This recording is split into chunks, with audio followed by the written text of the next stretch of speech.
ஈரான்ல உருவாயிருக்கக்கூடிய குட்டி அபு உபேதா. அது மட்டும் இல்லாம ஈரான் அழைக்கிறாங்க அமெரிக்காவை வாங்க வாங்க என்று. அந்த பகுதி எந்த பகுதி? மிஸ்வாக்க ஆகப்பட்ட மிஸ்கேவ்.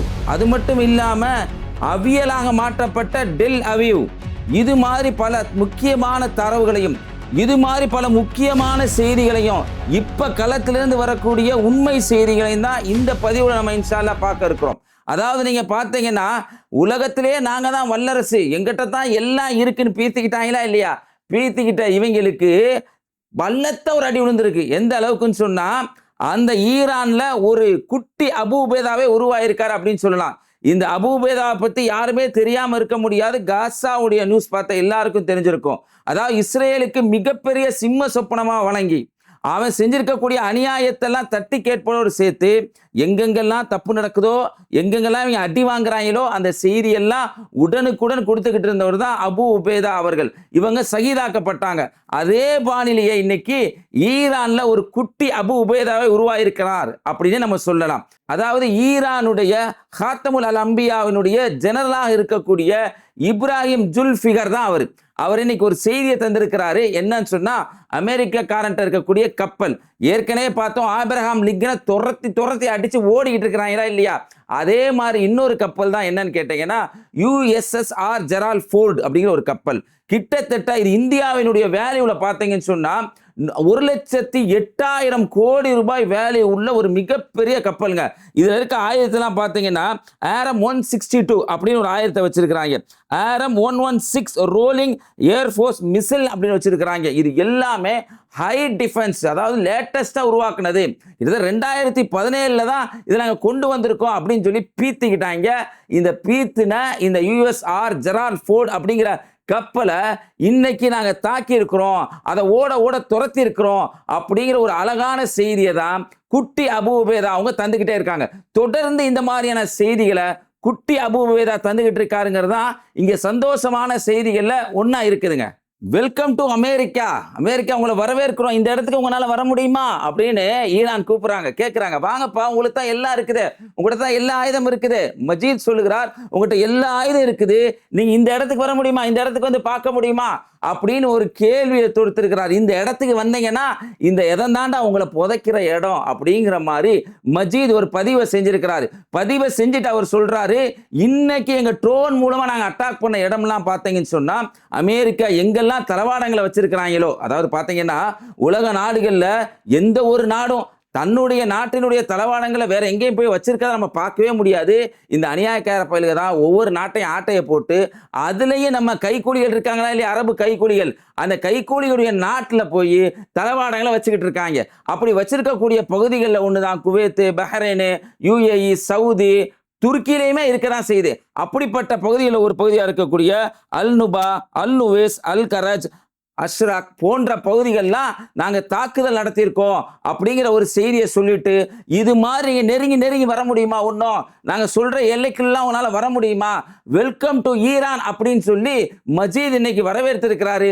இந்த வரவேற்பை இன்னைக்கு பல பேர் கொண்டாடிக்கிட்டு இருக்கிறாங்க.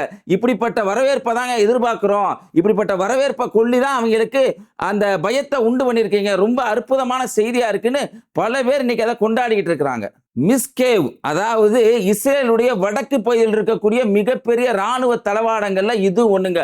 இதுல பாத்தீங்கன்னா அவனுடைய கண்காணிப்பு அமைப்புகள் என்ன, எல்லையில இருந்துகிட்டு பக்கத்து நாட்டில் என்ன பண்ணுறாங்க, அவங்க என்ன செய்கிறாங்க அப்படிங்கிற எட்டி பார்க்குற, பக்கத்து வீட்டை எட்டி பார்க்குற ஒரு நாதாரினே சொல்லலாம். இவன் அந்த வேலையை செஞ்சுக்கிட்டே இருந்தான். நாடுகள் என்ன பண்ணுறாங்க அப்படின்னு பார்க்கறது, அங்கே கொண்டு போய் அப்பாவி மக்கள் மேலே குண்டை போடுறது, இல்லை அந்த நாட்டை எப்படியாவது அடிபணிய வைக்கிறது, இதே ஒரு வேலையாக இருந்த நாடுகளில் ஒன்று தான் அமெரிக்காவும் இஸ்ரேல். அவங்களுக்கு எல்லாருக்கும் தெரிஞ்சிருக்கும். அந்த இஸ்ரேல் சொன்ன மிஸ்கேங்கிற பகுதியில் ஹிஸ்புல்லா எனக்கு என்ன பண்ணியிருக்காங்கன்னா மிஸ்கேவை ஒரு மிஸ்வாக்கு மாதிரி பல் துளைக்க அப்படி தூக்கி எரிஞ்சிருக்கிறாங்க. அந்த குச்சி, பல் துளைக்கிற குச்சி யூஸ் பண்ணுவோமா இல்லையா, மிஸ்வாக்குங்கிற குச்சி, அது மாதிரி இன்னைக்கு விலைக்கு தூக்கி எரிஞ்சிருக்கிறாங்க. அந்த பகுதிகளில் மிகப்பெரிய அளவுக்கு ட்ரோன் அட்டாக் இப்போ நடந்துகிட்டு இருக்கு. இரவு நேரத்தில் இதை பதிவு செய்கிறோம். இரவு நேரத்தில் இப்போ வந்துருக்கு ஒரு 25 நிமிஷத்துக்கு முன்னாடி வரைக்கும் இந்த பகுதியில் நாங்கள் அடிச்சிருக்கோம் அப்படிங்கிற தகவலை சொல்றாங்க. அதோட சேர்த்து கிரியாத் ஷோம்னா, இது இஸ்ரேலுடைய வடக்கு பகுதி. இந்த பகுதி ரொம்ப முக்கியமான பகுதி. இங்க பல முறை இஸ்ரேலிய மக்கள் போராடி இருக்காங்க. ஏன்னு சொன்னா, நீ ஹிஸ்புல்லா தொடர்ந்து அடிக்கிற, பதிலுக்கு அவங்களும் அடிக்கிறாங்க, அடிச்சா எங்களுக்கு தங்குறதுக்கு இடமே இல்ல, நீ ஹோட்டல்ல கொண்டு போய் எங்களை தங்க வச்சிடற, நாங்க புள்ள குட்டியெல்லாம் விட்டுட்டு பல வருஷங்கள் பல மாதங்கள் ஹோட்டல்லே தங்க வேண்டிய நிலை வந்துருச்சு, உன்னுடைய ஆக்கிரமிப்புனாலதான் அப்படின்னு இஸ்ரேல் மக்கள் போராடினாங்களா இல்லையா? அந்த இஸ்ரேல் மக்கள் இருக்கக்கூடிய அந்த பகுதியில கிரியாத் ஷோம்னாவிலையும் இன்னைக்கு ஹிஸ்புல்லா தாக்குதல் நடத்தியிருக்கோம் அப்படிங்கிற செய்தியை தந்திருக்கிறாங்க. இதுக்கு என்ன பண்ணுவாங்க? உடனே வெறியாட்டம். உடனே என்ன பண்றதுன்னு சொன்னா, ஹிஸ்புல்லாக்கள் லெபனான்ல இருக்கக்கூடிய அந்த அப்பாவி மக்கள் இருக்கிற பகுதிகளில் தாக்குறது. அவருடைய கமாண்டாக்களை 3 பேரை இன்னைக்கு இஸ்ரேல் கொண்டிருக்கிறேன் அப்படிங்கிற ஒரு செய்தியும் சொல்லியிருக்கிறான். அது எங்கன்னா போர்க்களத்துல இல்ல, அவங்க எங்க சாப்பிட போயிருக்கிறாங்க ஒரு ஹோட்டல்ல, அந்த ஹோட்டல்ல அடிச்சு கொண்டிருக்கிறேன் அப்படிங்கிற செய்தியை அவன் சொல்லியிருக்கான். இப்படி சொல்லிக்கிட்டே இருக்கல அவனுக்கு இன்னொரு செய்தி, அதாவது அவன் நெத்தி போட்டுல அடிச்ச மாதிரி, நெத்தி போட்டுல நச்சுன்னு அடிச்ச மாதிரி ஒரு செய்தி வந்திருக்கு. என்னன்னு சொன்னா, ஈரான் அடிக்கிறாங்க டெல்லவீவ்ல. டெல்லவீவ்ல அதோடைய காட்சியை நீங்க பாருங்க. ஒரு பெரிய பில்டிங், இந்த பில்டிங்கை பார்க்குறப்பெல்லாம் நம்மளுக்கு ஒரு ஞாபகம் தாங்க வருது. அப்பாவே கஸ்ஸா மக்கள் அவங்களுடைய வீடுகளில் 90, அதாவது அந்த கஸ்ஸாவில் இருக்கக்கூடிய மொத்த பில்டிங்கில் 90% எந்த பில்டிங்குமே இன்னைக்கு பயன்படுத்தக்கூடிய இடத்துல இல்லை. சும்மா போய் தங்கி வேற வழியே இல்லாமல் அதுக்குள்ளே இருந்து அந்த பில்டிங் இடிஞ்சு விழுந்து அப்படி பல பேர் இறந்து போயிருக்காங்க. அந்த பில்டிங்ல எப்படி இவங்க குண்டை போட்டாங்களோ, மக்களை எப்படி துன்புறுத்துறாங்களோ, கிட்டத்தட்ட அதே மாதிரியான ஒரு தாக்குதல் இன்னைக்கு டெல்லவீவ்ல அடிச்சிருக்காங்க. டெல்லவீவ்ல அதோடைய புகைப்படங்கள் காட்சியெல்லாம் நீங்க பார்க்கலாம். அப்படியே இப்படியே சிதலம் அடைஞ்சதா, அப்படியே கல்லஞ்சு போய் பார்க்கறதுக்கே ரொம்ப அகோரமா காட்சி அளிச்சுக்கிட்டு இருக்கு. இன்னொரு பகுதியை பார்க்கலாம். இன்னொரு பகுதியில் பார்த்தீங்கன்னு சொன்னா 2 தடிமாடு இருப்பாங்க. அந்த 2 தடிமாடுகளும் என்ன பண்றாங்கன்னா, அங்க இருக்கக்கூடிய பகுதிகளில் குண்டு விழுந்தவுடனே போய் உடனே மக்களை காப்பாற்ற போறோம் அப்படின்னு சொல்லி அவங்களுடைய சேவை நிறுவனம்லாம் போய் காப்பாத்திக்கிட்டு இருக்கிறாங்க. இது ஈரான் அடிச்ச ஒரு அடியா இருக்கு. இந்த அடிகளுக்கு மத்தியில அங்கிருந்து வரக்கூடிய சில செய்திகள் தான் ரொம்ப நம்மளுக்கு வருத்தமாவே இருக்குது. இந்த போர்க்களம் என்பது ரொம்ப ஒரு மகிழ்ச்சியான ஒரு விஷயம் கிடையாதுங்க. நீ அடிக்கிறியா நான் அடிக்கிறியா அப்படின்னு சொல்லி உணர்ச்சி வசப்படாம நம்ம உண்மையின் பக்கமே இருந்து எப்பயுமே செய்தி பார்க்க வேண்டிய ஒரு இடத்துல உண்மையை நம்ம இருக்கிறோம். ஏன்னு சொன்னா, இதுல அப்பாவி மக்கள் தான் இறந்து போவாங்க, இந்த அநியாயக்கார பயலுக அப்பாவி மக்கள் தான் கொண்டிருக்கிறாங்க அப்படிங்கிறது வரலாறு நெடுகில் நம்மளுக்கு ஆதாரம் இருக்கு. அதுல ஒண்ணுதான் இன்னைக்கு என்னன்னு சொன்னா, இந்த போர்க்களத்தை ஆரம்பிச்ச காரணத்தினால ஈரான் ஏற்கனவே சொன்னாங்க, உங்க தளவாடங்கள் எங்கெல்லாம் இருக்குதோ அங்கெல்லாம் அடிப்போம் அப்படின்னு சொன்னாங்க. அதுல ஒரு பகுதியா இன்னைக்கு சவுதியில் இருக்கக்கூடிய அல் ஹரஜ் அப்படிங்கிற ஒரு பகுதியில் அடிக்கிறாங்க. இந்த பகுதியில் அடிச்ச உடனே அங்க இருக்கக்கூடிய பகுதியில இந்தியாவை சேர்ந்த இந்தியர் ஒருவரும் பங்களாதேஷை சேர்ந்த ஒருவரும் இறந்து போயிருக்காரு அப்படிங்கிற ஒரு செய்தி கிடைக்குது. அதுக்கெல்லாம் தளவாடங்களை வச்சுக்கிட்டு அந்நிய நாட்டுல, அதாவது தான் நாடு இல்லாம வேற ஒரு நாட்டுல கொண்டு போய் தளவாடங்களை வச்சுக்கிட்டு அங்க தன்னுடைய பணியை அமைச்சுக்கிட்டு அந்த நாட்டை எப்படியாவது ஆட்டையை போட்டுக்கிட்டு இருந்த அந்த அமெரிக்கக்கார சிப்பாய் ஒருத்தவனுக்கு அங்கே அடி விழுந்திருக்கு. அமெரிக்காவில் இருக்கக்கூடிய அந்த சிப்பாய் எங்க இருக்கான்னா சவுதியில் இருக்கான். சவுதியில் இருக்கக்கூடிய ஒரு பகுதியில் இன்னைக்கு ஈரான் அடிக்கிறாங்க. அங்க ஒரு சிப்பாய் இறந்து போயிருக்காரு, சோல்ஜர், அமெரிக்கன் சோல்ஜர் இறந்து போயிருக்காரு அப்படிங்கிற ஒரு செய்தி கிடைக்குது. இதுக்கெல்லாம் நீங்க கவனிக்கணும். நம்ம ட்ரம்ப் ஐயா என்ன சொன்னாரு? நாங்க எதையுமே இழக்க மாட்டோம், எதுவுமே ஆகாது அப்படின்னு சொல்லி சொன்னாரா இல்லையா? ட்ரம்ப்புக்கும் சரி, ட்ரம்ப் மாதிரி ஆட்சி செய்யற, விருப்ப பரப்புற, பொய்ய பரப்புற பொய்யான ஆட்சியாளருக்கெல்லாம் நம்ம ஒரு செய்தியை சொல்லிக்கிறோம். இந்த உலகத்துல நபிகள் நாயகம் ஸல்லல்லாஹு அலைஹி வஸல்லம் சொன்ன செய்தி அது. இந்த உலகத்துல உயரக்கூடிய ஒவ்வொரு பொருளும் தாழ்ந்தே ஆகும்னாங்க. நீ போய்கிட்டே இருக்கிற, ஒரு நாள் நீ கீழே விழுவ, அந்த கீழே விழக்கூடிய காட்சியை இறைவன் எங்களுக்கு கண் முன்னாடியே காமிப்பான் என்று நாங்கள் இறைவன் மீது நம்பிக்கை வைக்கிறோம். ஒன்று கூடி விட்டார்கள், அளவு தலைவர்கள் ஒன்று கூடி விட்டார்கள், கருமை கண்ணன்கள் ஒன்று கூடி விட்டார்கள். 22 அரபுலக தலைவர், 22 அரபுலக நாட்டினுடைய தலைவர் இன்னைக்கு ஒன்று கூடி முக்கியமான ஒரு முடிவு எடுத்திருக்கிறாங்க. ஒரு திரைப்படத்தில் காட்டுவாங்க, இல்ல பெரிய ஒரு பிரச்சனை போயிட்டு இருக்கும், அங்க இருக்கக்கூடிய சாதாரண ஒரு போலீஸ் சில இதெல்லாம் கண்டுபிடிச்சு சொல்லுவான், அங்க இருக்கக்கூடிய சிபிஐ ஆபீசர்லாம் இந்த சாதாரண போலீஸால் கண்டுபிடிக்கிறத பின்னாடி அப்புறமேல அவங்க கண்டுபிடிச்சு பெருசா பேசிட்டு இருப்பாங்க. அது மாதிரி நம்ம கருமை நிறை கண்ணன்கள் இருக்காங்களா இல்லையா?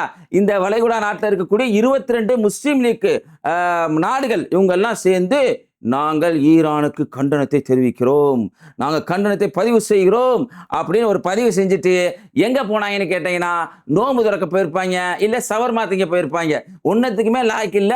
உன் கண்டனம் அவங்களுடைய காலுக்கு மண்ணுடைய சமமா இருக்குது அப்படிங்கிறதா ஈரானுடைய பதிலா இருக்குது. இப்படியெல்லாம் ஒரு பலத்தை அடி வாங்கினா இஸ்ரேல், வெறி பிடிச்ச இஸ்ரேல் என்ன பண்ணுவான்? எப்பயுமே அவனுக்கு தெரிஞ்ச பாணி என்ன? எப்படியாவது குழந்தைகளை கொல்றது, எப்படியாவது மக்களை பஞ்சத்துல வைக்கிறது, எப்படியாவது மக்களை சாக வைக்கிறது, அதை வந்து பெருமையா உலகத்துல பேசிக்கிறது. இப்படி உள்ளவன் தான் இஸ்ரேல் காரணம், அமெரிக்க காரணம். அவங்க என்ன பண்ணிருக்காங்கன்னா, ஈரானுடைய நீர் சுத்திகரிப்பு நிலையம் அங்க பாத்தீங்கன்னா பெரும்பாலும் சால்ட் வாட்டரை வந்து ட்ரிங்கிங் வாட்டரா மாத்துவாங்க. அந்த பகுதிகளில் போய் இன்னைக்கு குண்டை போட்டு அந்த பகுதிகளில் மக்களுக்கு தண்ணி இல்லாம ஆக்குற அந்த வேலைகளில் ஈடுபடுறாங்க. பாருங்க எவ்வளவு ஒரு நல்ல எண்ணம் முடிச்சவங்க. இவங்க தான் உலகத்துல சொல்லிக்கிறாங்க, இராணுவத்திலேயே ஒழுக்கமான இராணுவம் நாங்க தான். வெக்கப்படுறோம்டா, கேவலம். மக்கள் குடிக்கிற தண்ணி அவங்களுடைய டார்கெட்டு, அப்பாவி சிவிலியன்ஸ் அவங்க இருக்கக்கூடிய அவங்க பயன்படுத்தக்கூடிய தண்ணீருடைய சுத்திகரிப்பு ஆலையில குண்டை போட்டு அங்க ஒரு நெருக்கடி ஏற்படுத்தி இருக்கிறான். இன்னைக்கு ஆயில்ல போய் அடிச்சதனுடைய விளைவு மக்கள் பயன்படுத்தக்கூடியது. ஈரானுடைய ஆயில் ஈரான் மக்களுக்கு மட்டுமா, எல்லாருக்கும் சேர்ந்து வருது. அந்த ஆயில அதோடைய தாக்கம் இன்னைக்கு எப்படி இருக்குன்னு நீங்க கேட்டீங்கன்னா, அப்படியே அந்த ஆயில்லாம் அப்படியே பறந்து பறந்து வருது. அதோடைய துளிகள்லாம் இன்னைக்கு ரோட்ல போயிட்டு இருக்கப்ப அந்த பைக்கு, கார் அது மேலாம் அப்படியே விழக்கூடிய அளவுக்கு இருக்கு. அதனுடைய காட்சிகள்லாம் இன்னைக்கு வந்திருக்கு. இன்னைக்கு அதோட சேர்த்து ஈரான் சில தகவல்கள்லாம் தர்றாங்க. பார்த்தீங்கன்னா 65 பள்ளிகள்ல அடிச்சிருக்கிறான். ஸ்கூல் மட்டுமே 65 ஸ்கூல்ல அடிச்சிருக்கிறான் அப்படிங்கிற தகவலை தர்றாங்க. அதே மாதிரி அந்த 28 வார் ஸ்டார்ட் பண்ணாங்கல்ல இவங்க எல்லாம் சேர்ந்து, அன்னைக்கு அந்த மினாபாங்கிற அந்த ஸ்கூல்ல அட்டாக் பண்ணாங்கல்ல, அதனுடைய காட்சி இன்னைக்கு அவங்க தர்றாங்க. அங்க போடப்பட்ட குண்டு போடப்பட்ட ஒரு குண்டா இருக்குங்க. அதை பார்க்குறப்ப மனசே கேட்கல. பச்சில குழந்தை இருக்கிறாங்க, அந்த குழந்தை இருக்கக்கூடிய பகுதியில் இவ்வளோ பெரிய மிசில்ஸை போடுறானே அப்படின்னு சொல்லி அந்த காட்சியை பார்க்குற எல்லாருமே இன்னைக்கு கொந்தளிச்சுக்கிட்டு இருக்காங்க. அப்படிப்பட்ட ஒரு கேவலமான மனிதர்களை கொள்ற ஒரு ஈனத்தனமான செயலை இஸ்ரேலும் அமெரிக்காவும் செஞ்சிருக்கிறான் அப்படின்னு தெரிஞ்ச உடனேதான் இன்னைக்கு நம்ம என்ன பண்றாங்கன்னா, மக்கள் கொந்தளிக்கிறாங்க. இதுல கொந்தளிக்கிறது என்னன்னா, அரபுலக நாடுலாம் இல்லை. அரபுலக நாட்டில் அவன் பேசினாவே, பஹ்ரைனில் பேசுகிற 4 பேர்த்த தேச துரோக வழக்கில் அரெஸ்ட் பண்ணிட்டு போயிட்டான். பெர்லின்ல நடக்குது. ஜெர்மனியுடைய தலைநகர் பெர்லின் இன்னைக்கு மக்கள் கொந்தளிச்சு போராடுறாங்க. ஏன்னா கசாவுல மக்கள், அப்பாவி மக்கள் இறக்குறப்ப உண்மையிலேயே போராட்ட களங்கள் உக்கிரமாக நடந்த எங்கன்னா இந்தியாவெல்லாம் கிடையாதுங்க, ஃபாரின்ல தான் பெரும்பாலும் நடந்துச்சு. ரொம்ப இதுல கவனிக்க வேண்டிய நாடு எதுன்னு பார்த்தீங்கன்னா ஆஸ்திரேலியா தான். மிகப்பெரிய அளவுக்கு கசாவுடைய மக்களுக்காக குரல் கொடுத்து கொண்டே இருக்கக்கூடிய அளவுக்கு அதோடைய ஆஸ்திரேலியா மக்கள் தான் இருந்தாங்க. அதே மாதிரி இன்னைக்கு பெர்லின்ல மிகப்பெரிய அளவுக்கு மக்கள் கொந்தளிச்சு போராடுறாங்க. நீங்க செய்யறது அநியாயம்டா, அக்கிரமண்டா அப்படின்னு சொல்லி மக்கள் போராடுறாங்க. அதுக்கெல்லாம் காரணம் என்ன? இதாம மினாபா ஸ்கூலு, மக்கள் பயன்படுத்தக்கூடிய நீர்நிலை, மக்கள் பயன்படுத்துற ஆயில், இந்த மாதிரியான இடத்துல தாக்குதல் நடத்துறப்பதான் இந்த மாதிரி மக்கள் கொந்தளிச்சு இன்னைக்கு போராடிட்டு இருக்காங்க. இதை பார்க்குற ஒரு செய்தியை, இந்த பார்த்துக்கிட்டு இருக்க நண்பர்களுக்கு ஒரு செய்தி நம்ம சொல்ல ரொம்பவே கடமைப்பட்டிருக்கோம் நம்ம பேட்டை டிவி சார்பாக. என்னன்னு பார்த்தீங்கன்னா, நம்ம ஒரு மாயில் இருக்கக்கூடாது, உணர்ச்சி வசப்படக்கூடாது, உண்மைக்கு முக்கியத்துவம் கொடுக்கணும். ஏன்னா பல நியூஸ்கள் இன்னைக்கு வர்றது எப்படின்னா, ஈரான் வந்து அடியே வாங்கல, ஈரானுக்கு ஒண்ணுமே ஆகல, 10% கூட ஆகல அப்படிங்கிறாங்க. கிட்டத்தட்ட ஈரானுடைய அதோடைய எண்ணெய் நிறுவனங்கள்லாம் தாக்குறாங்க. அது தாக்குனா சமீபத்தில் வந்திருக்கக்கூடிய ஒரு காட்சி பார்த்தீங்கன்னா, அதோடைய பைப்பு, அந்த எண்ணெயெல்லாம் பார்த்து பைப் போட்டிருப்பாங்களா இல்லையா, அந்த பைப்பு அப்படியே ஒரு கடைகள் பகுதிகள்லாம் இருக்குது. இவங்க போட்டதுடைய வெளிப்பாடு என்ன ஆகுதுன்னா, அந்த பைப்பெல்லாம் வெடிக்குது. கடைகள் இருக்கு, அது கீழே பைப்பு போகுது, அது அப்படியே வெடிக்குது, கடைகள்லாம் எரியுது. மக்கள் பயன்படுத்தக்கூடிய இடத்துல இப்படி மிகப்பெரிய அளவுக்கு டெஹ்ரான்ல ஒரு பாதிப்பு ஏற்படுத்தி இருக்காங்க. அது மட்டும் இல்லாம டெஹ்ரானை விட்டு பல மக்கள் இன்னைக்கு இஸ்தான்புல், துருக்கியை நோக்கி, இஸ்தான்புலை நோக்கி போய்கிட்டு இருக்காங்க. பொருளாதாரத்தில் ஏற்கனவே பின்னுக்கு தள்ளப்பட்ட ஒரு நிலைக்கு அவங்க ஆக்கப்பட்டாங்க அமெரிக்கானால. இப்படிப்பட்ட பல பிரச்சனைகளை அவங்க சந்திச்சாலும் கூட உறுதியா நிற்கிறாங்க. அப்பாஸ் அராக்சி அன்னைக்கு பேசின விஷயம், அவர் என்ன சொல்றாருன்னா, இந்த இடைநிறுத்தத்துக்கு வாய்ப்பே இல்லைங்கிறாங்க. இவங்க சீஸ் ஃபேர் சொல்லிட்டு இருக்காங்க. என்னடா சீஸ் ஃபேர்? டெம்பரவரியாவான், கொஞ்ச நாளைக்கு. கசாவில் ஏற்படுத்தினாங்க இல்லை 2023 நவம்பர்ல, அது மாதிரி கொஞ்ச நாளைக்கு அப்படின்னு ஏற்படுத்தி அது வரைக்கும் இவங்களை ஆசுவாசப்படுத்திக்கிறது, இவங்களுடைய வேலையெல்லாம் செஞ்சுக்கிறது. அந்த மாதிரி ஒரு சீஸ் ஃபயர் கூப்பிட்டோன்னா, அப்பாஸ் அராக்சி இந்த மாதிரி ஒரு சீஸ் ஃபயர் வர மாட்டோம், நிரந்தரமா இருக்கணும், எங்களுக்கு சம உரிமை கொடுக்கப்படணும், நாங்கள் சரியாக நடத்தப்பட வேணும், அப்படி இருந்தால் தான் அந்த சீஸ் ஃபயர் நம்ம கலந்துக்குவோம் அப்படின்னு சொல்லி உறுதியாக நிற்கிற இவங்களுடைய செயலே நம்மளுக்கு இந்த நபிமொழியை தாங்க ஞாபகப்படுத்துது. நபிகள் நாயகம் ஸல்லல்லாஹு அலைஹி வஸல்லம் அவங்க சொன்னாங்க, அஃதலுல் ஜிஹாத் கலிமத் ஹக்கின் இந்த சுல்தானின் ஜாகிர், அநியாயக்கார அரசனிடம் போய் உண்மையை சொல்வது ஜிகாதுல சிறந்த ஜிகாத் என்று சொன்னாங்க. இது மாதிரி அநியாயங்கள் நடக்கப்படும் போது அந்த இடத்துல போராடுவது, இந்த நபிமொழி அறிந்து செயல்படுவது, இது சிறந்த ஜிகாத் என்று நபிகள் நாயகம் ஸல்லல்லாஹு அலைஹி வஸல்லம் அவங்க சொல்லியிருக்கிறாங்க. இது மாதிரி மக்களுக்கான ஒரு ஆர்ப்பாட்டங்களாக நம்ம அனைவருமே, இந்து மக்கள், கிறிஸ்துவர்கள், முஸ்லிம்கள் எல்லோரும் சேர்ந்து பண்றப்ப மக்களுக்கான நல்வாழ்வு சிறப்பாக இருக்கும் அப்படிங்கிறது தான் யதார்த்தமான உண்மையான நிலவரமாக இருக்குது. இதை அறிஞ்சு நம்ம ஒவ்வொருவரும் இது மாதிரியான ஆர்ப்பாட்ட களங்களை உக்கிரமாக நடத்த வேண்டிய இடத்துல இருக்கிறோங்கிறத புரிஞ்சுக்கணும். நம்ம ஒவ்வொரு இந்த நியூஸை பார்க்க ஒவ்வொருவரும் மறந்துடாமல் அந்த வீடியோ பற்றி உங்களுடைய கமெண்ட்டில் உங்களுடைய கருத்தை பதிவு செய்யுங்க. நீங்கள் பார்க்குற இந்த வீடியோ, பரப்புற ஒவ்வொரு வீடியோவும் நீதிக்கான குரலாக இருக்கும் அப்படிங்கிறத நான் பதிவு செய்கிறோம். அதனால் இதை மறந்துடாமல் இந்த வீடியோவை அதிகமாக ஷேர் செய்யுங்க, சப்ஸ்கிரைப் செய்யுங்க. அஸ்ஸலாமு அலைக்கும். மிஸ்டர் பர்ஃபெக்ட் எக்ஸ்ட்ரா கோல்டு திருமணமான ஆண்களுக்கு திருப்பு முனையை ஏற்படுத்தும் ஹலாலான இயற்கை வியாகரா. 60,000க்கும் மேற்பட்ட திருப்திகரமான வாடிக்கையாளர்கள், 500க்கும் மேற்பட்ட வாடிக்கையாளர்களுக்கு குழந்தை வரமும் கிடைத்துள்ளது. வயதான பலகினமா, சுகர் பலகினமா, இனி கவலை வேண்டாம். உங்கள் இல்லறம் நல்லறமாக அமைய உடனே ஆர்டர் செய்யுங்கள். மேலும் விவரங்களுக்கு கீழுள்ள எண்ணை அணுகுங்கள்.